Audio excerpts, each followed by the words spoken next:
Okay, so my mouth is on fire because I just made this yummy salsa. Let me show you. This is a salsa I made. It's like a hatch green chili salsa, and my mouth is on fire.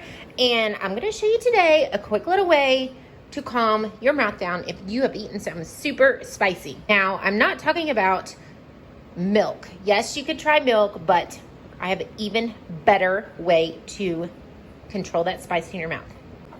Do you see this right here?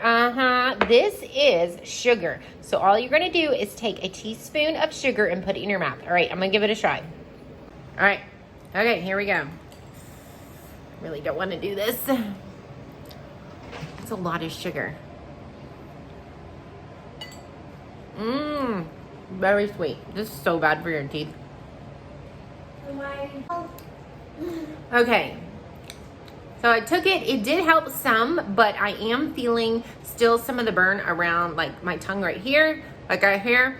But it did help some, I will say that. If your mouth is on fire, definitely give this sugar hack a try and see if it works. All right, now I want you to tell me in the comments below if this worked for you or if like milk, because you know milk supposed to like help that too. So tell me which one worked better for you. All right guys, give this video a thumbs up and we'll see you on the next one. If you want to know how to get smells out of your microwave, click on the video link right here.